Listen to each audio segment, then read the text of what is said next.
داون يلكسو دواده kanaalkeena way production TV fadlan haddaad ku tahay channelka subscribe sar dalbalayna soo si aad ku soo gaaraan muuqaalada kuwa kugu dambeeyay ee aan soo gelino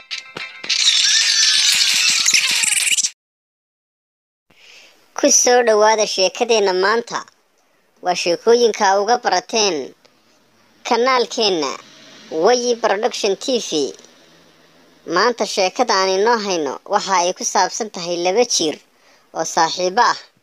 oo midna ku noolaa miyiga midna ku noolaa magaalada jiirka ku noolaa miyiga waxa uu ku noolaa nolol aad u xorriyad leh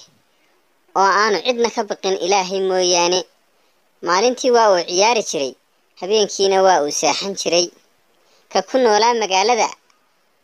jiirkii ku noolaa magaalada ayaa soo booqday jiirkii ku noolaa miyiga saaxiib iska waran soo dhawow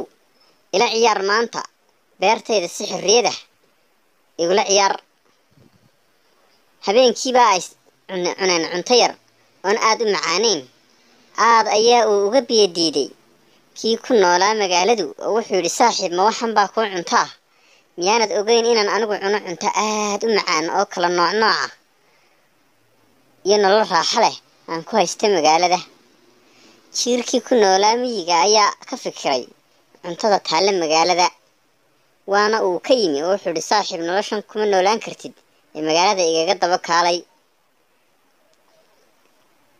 jiirkii ku noolaa miyiga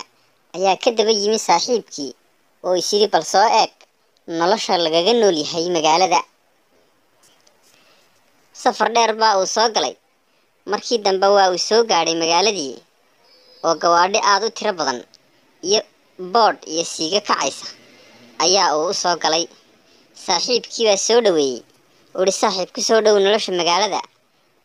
ma kuu keenaa wax cunto ah ha biqin hore u soo soco waay haa saaxiib ii keen cunto ina mari maanta casuumad ayaan leenahay waxa ay koreen miiskii cuntada oo nooc waliba yaallo waata nolosha aan ku noolahay ayaa uu ku yidhi jiirkii in yar kadib waxa ay maqleen sanqadh waana ay ka soo yaaceen warwaa ayaa markaasuu yidhi saaxiib ciddan inuu soo weerartay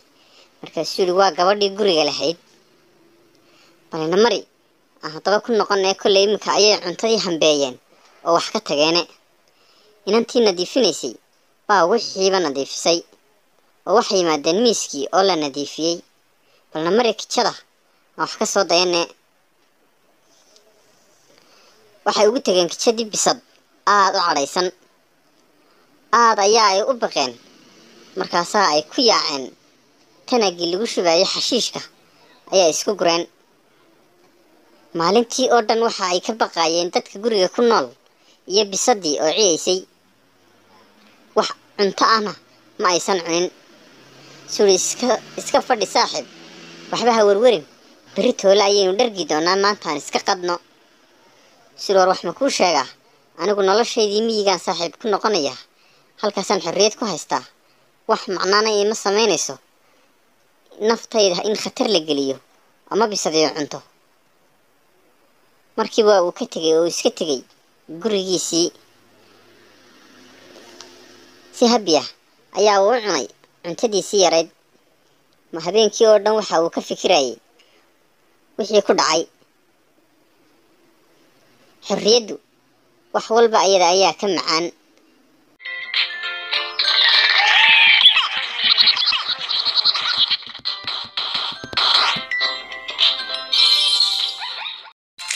داون يلكسو دواده kanaalkeena way production TV